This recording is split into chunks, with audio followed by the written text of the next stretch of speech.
Breaking right now, an on-air crisis at GB News after one of its main contributors revealed live on air, or at least claimed live on air, that Doria Ragland had indeed gone to prison, which would suggest why she abandoned her daughter Meghan Markle for all of those teenage years, allowing her to be raised solo by her father Thomas Markle, who remains stricken in hospital, having been ditched by both women. Now, remember, this is an accusation that has at least been heavily hinted at before, including by Tom Bower, who wrote the book Revenge on Meghan's previous life. At the same time, exactly what went down has been shrouded in secrecy. But Carol Malone just decided to go there on GB News, leading to an astonishing on-air confrontation with her left-wing Meghan Markle supporting rival. This astonishing moment on GB News, Tash, where it's like everyone's freaking out because like potential truth bombs are being dropped here, there, and everywhere. But maybe that's why she brought up the king's prostate, to try and change the conversation quickly. Exactly. And it's also like he doesn't really, he's made it clear he doesn't want anyone to know the details of his cancer treatment. Yeah. So, Doria, are we ever going to find out the truth, Tash, about what she got up to? Of course, both Lady Colin Campbell and Samantha Markle on special episodes here on Outspoken have revealed a lot about what was going on during those years, which did seem to include at least the proximity to drugs. What do you make of this new on-air claim? Oh, I've got to be careful here, Dan. But I think it's obvious that Doria was away for a large amount of time, which would be consistent, say, with a prison sentence. I've also heard stories over the years that she joined a hippie commune, which is also believable when you think of Doria. She looks like someone that would be a hippie. She just decided she didn't want to be a mum anymore. You do read stories like this. I mean, as I said, it's clearly obvious that she was away for a length of time. She does seem to have been around her daughter when she was younger, and then she got back involved when Meghan was an older teenager. You saw her at her graduation. So there is a big gap in between that I think would have been consistent with that. But at the moment, it's speculation. I don't think it's going to be revealed, because I think if it is true, it would have been covered up. I can't remember, but I'm pretty certain that when these rumors first started circulating, they said that for Doria to have been flown over and been inside the royal palaces and being treated as a member of the family, if she had a criminal conviction, there is issues there. So I honestly don't know. There's so many stories that go around regarding this woman, but someone's obviously not telling the truth. And it seems there has been quite a big cover up. If she'd have joined a hippie commune, I think we would have heard more about it. I think there has been some sort of a patch job, because it wouldn't have looked good. The new Duchess of Sussex, her mother's an ex-jailbird. So I think there has been obviously tweakage of people's information, but I'm not sure we're ever going to find out. And I think probably the same applies to claims about a Meghan Markle sex tape. I mean, there have definitely been like topless pictures and some naked pictures and videos, which I had been shown in the past, which were part of that leak. But now an older clip is going newly viral, Tash. And this is from Kevin Blatt, a celebrity tape broker. And it is from the Your Mom's House podcast, where he describes, or at least claims, to have received a call in 2018 from a woman saying that she possesses a 4-year-old sex tape of Meghan about to marry a prince. So, of course, the implication is that it's Meghan Markle, although there is no confirmation of that. Tash, what do you make of that? I have seen that clip. I remember that clip actually going around, I think, the first time round. It's possible, isn't it? Of course, Meghan doesn't come across like she's been a shrinking violet her whole life. There are photographs which are not doctored, as far as I am aware, with her being on yachts. There are photographs that I've seen as well where she, these aren't the ones, there are some ones where you can quite clearly see it's AI, but she is on yachts with other beautiful young women. One of them happens to be Epstein's former girlfriend. There's a couple of photographs because they all knew each other. So yes, is it possible there's something like that out there? Absolutely. Again, do I think that Meghan has had help covering up certain things from her past when she got involved with the royal family? Yes, I would imagine so. Are we ever going to find out the truth? I don't know. It depends who covered it up. But yes, I wouldn't be surprised. And that's not just because of my dislike of Meghan, but I think it's from what I understand of the parties she used to frequent, the sort of people she used to hang around with. I mean, Soho House is definitely a place for young, beautiful people to meet older, richer executives. People, if you scratch my back, I can scratch yours. That sort of, not all Soho House, but it's obviously a place where things like that do go on. So I wouldn't be shocked. But again, I don't think we're going to find out the truth. I think that's been locked away in a box somewhere with a key alongside whether Doria Ragland has done prison time. Tash, there's been so much bizarre stuff PR-wise from Harry and Meghan this week. Clearly an unhappy couple, as we saw in the With Love Meghan holiday celebration. Yeah. But I think one of the biggest oddities was this piece from People magazine. Now, we know People magazine is like the official mouthpiece for the Sussexes. I've said it for a long time, but confirmation this week that 20% of the website traffic for Was Never comes directly from People magazine. So, I mean, there's a symbiotic relationship between People and Harry and Meghan. They need to keep People sweet because it's sending potential customers to Was Never. And let's be honest, there's not many potential customers, so they desperately need it. But this article was totally bizarre. Let me just take you through it. The flurry of mini dramas underscores how the couple is still learning to navigate the Hollywood spotlight, after moving to the US in 2020. But friends say they weather it together. It never creates friction between them, a source tells People. They're fully aligned and always operate as a team. It never puts them at odds. While Meghan tends to dismiss outside chatter, what she herself calls just noise, Harry is known to take the commentary more to heart and remains especially protective of her. But Tash, utterly bizarre, given that what the headline reveals is that Meghan Markle and Prince Harry are needing a holiday reset. And it's as if this was almost like a preemptive strike.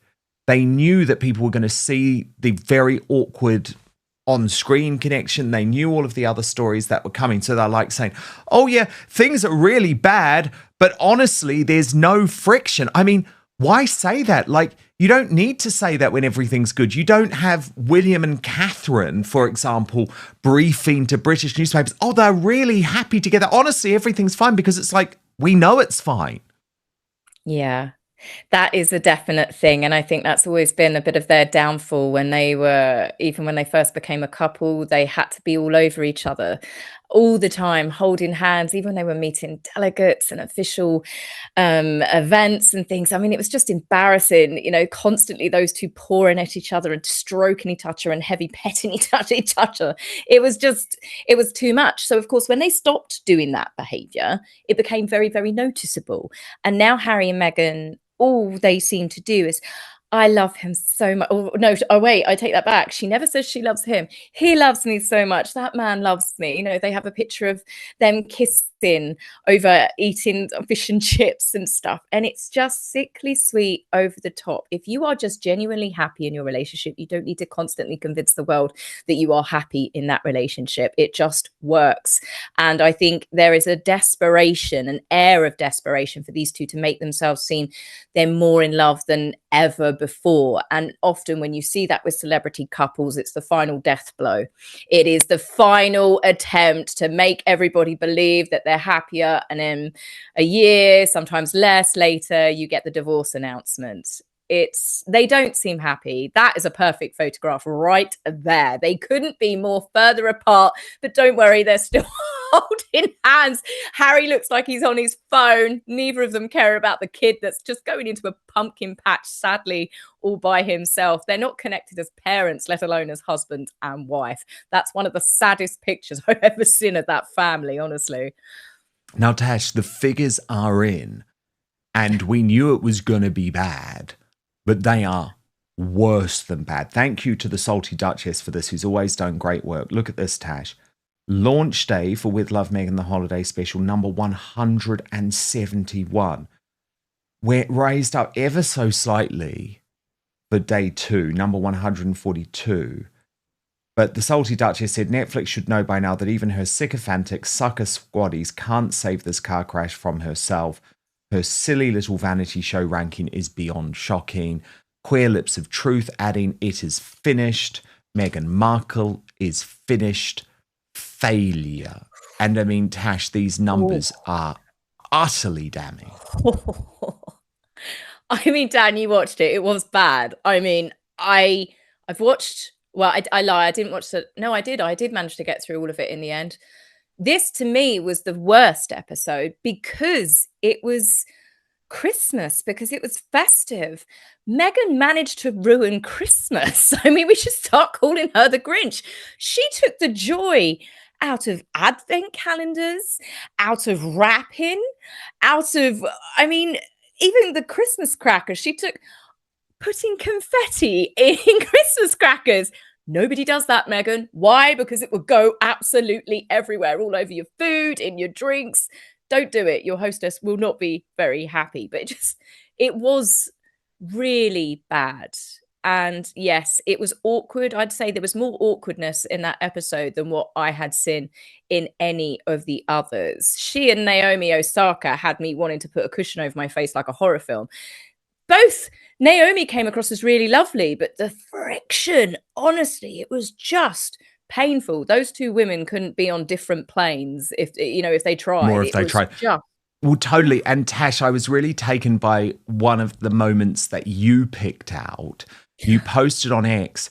Meghan was not impressed that Kelly, this is, the best mate, isn't it? Kelly's Ashvin, and her wreath got a compliment from the Netflix crew. And actually, when you look at the video that you picked out, Tash, it's really obvious. Tash, you're so correct. It's like she's massively thrown by that, isn't she? She's annoyed. It's like those two mates, and they obviously clowned around in the red pajamas together. They are only there to back her up. That's it. And she didn't like them stealing the attention at any moment. No, she didn't. You could really see it. She was completely she ignored, she didn't even look over at Kelly's wreath or anything. And I can't help but feel like a few people said as well, perhaps the Netflix crew was so sick of Meghan that they decided to wind her up. Oh, Kelly, we love your wreath, just to watch her reaction. She was the same on an episode with Daniel Martin, the crime makeup artist, when he made a little floral arrangement and he was getting compliments from the chef, David Chang, and then a few other people commented. And Meghan just walks away, just looks off like, you can just see it. She is that spoiled child that we saw wearing that fake crown at the kid's birthday party. She has to be the center of attention, and she did not like that one bit. It was definitely funny to watch, though. And Princess Carparkle posted in regards to one of those moments that you spoke about, Tash, with Naomi Osaka, the tennis star. Meghan paints plates with Naomi, who looks like she'd rather be anywhere else. She must have owed someone a favor because they're almost 20 years apart in age. What could they possibly have in common? Making crafts cringe fest.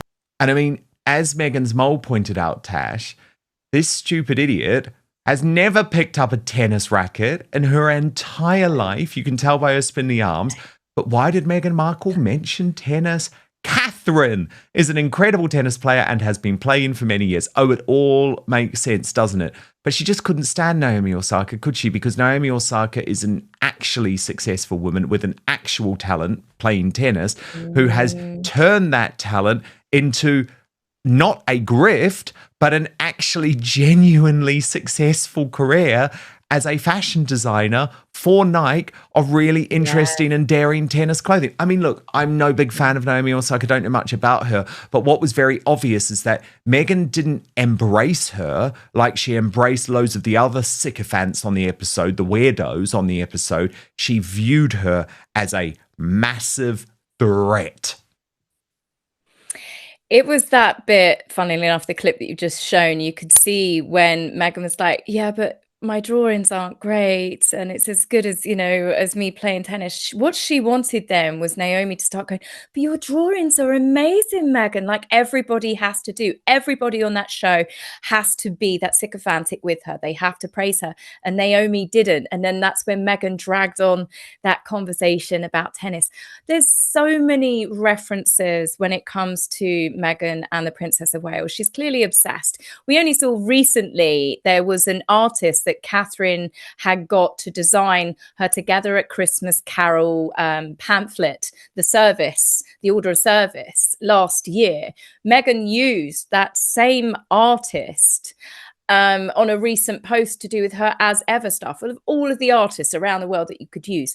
Meghan is so obsessed that every little thing that she says is going to be picked up by people now. People just look for it, and 9 times out of 10, people find it immediately. But yeah, that was a good catch. But yeah, she's right. Of course, Meghan would be now talking about tennis. I'm sure Archie will soon be playing tennis because Prince George plays tennis.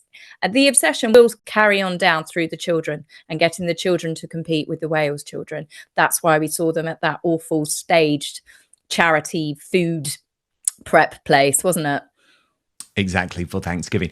And by the way, if anyone served me the green wreath crudité plate, which Meghan gave Naomi Osaka, I'd be out of there. So no wonder Naomi was miserable with her. It's like, what? I've come to your house for Christmas and you've served me raw broccoli on a crudité plate? I'd be miserable too.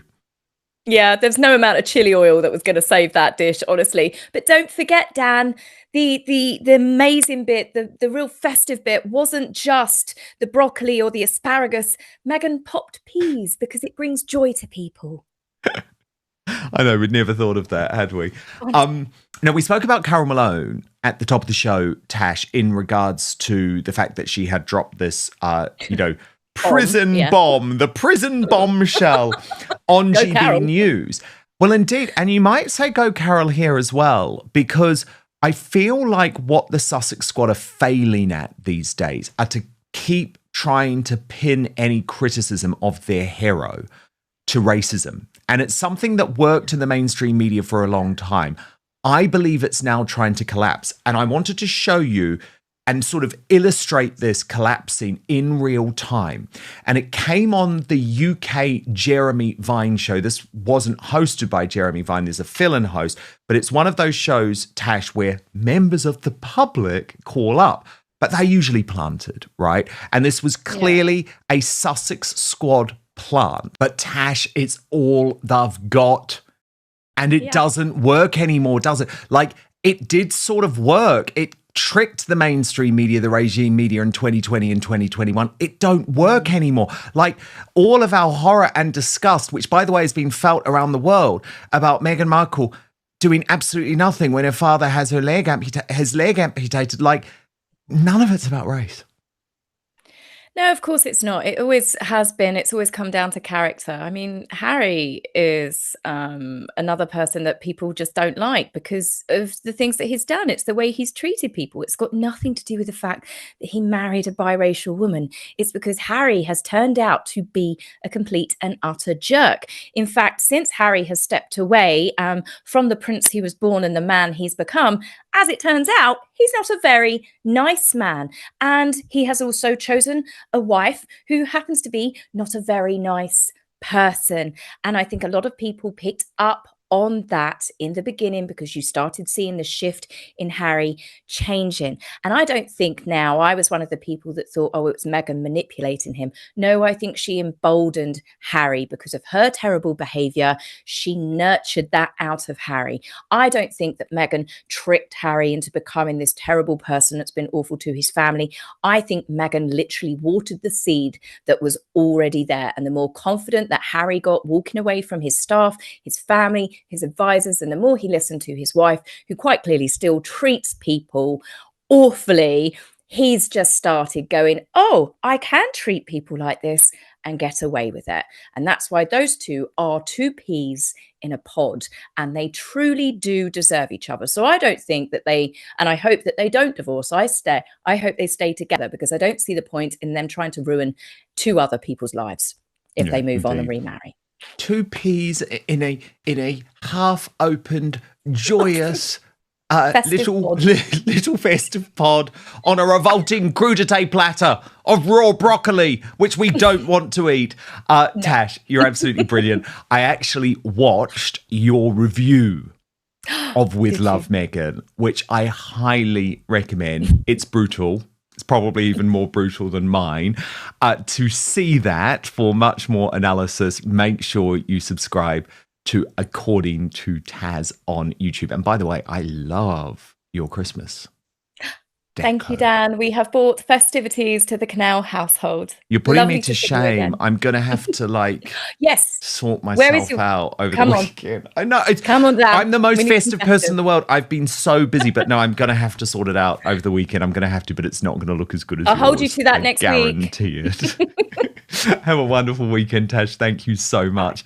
To understand why this story is gaining traction, it's important to recognize that Meghan Markle has remained one of the most talked about and controversial figures connected to the royal family, with media coverage often split between strong support and intense criticism, which creates the perfect environment for dramatic narratives to spread quickly, regardless of their accuracy. At the center of this video are bold claims involving highly sensitive topics, including allegations about a sex tape and references to jail time connected to Doria Ragland. But it is crucial to point out that these claims are not backed by credible, verified sources and are most commonly found in speculative or tabloid-style content rather than reliable reporting. The video also appears to rely heavily on the idea of an on-air blunder, suggesting that a presenter or commentator may have accidentally revealed hidden information during a broadcast. But in many cases like this, such moments are either taken out of context, exaggerated, or interpreted in a way that creates a more dramatic narrative than what actually occurred. What stands out most about this situation is the use of highly charged language designed to provoke curiosity and emotional reactions, because phrases like truth revealed or massive blunder often signal that the content is leaning more towards speculation and entertainment rather than carefully verified journalism, which is a common tactic used to increase clicks and engagement.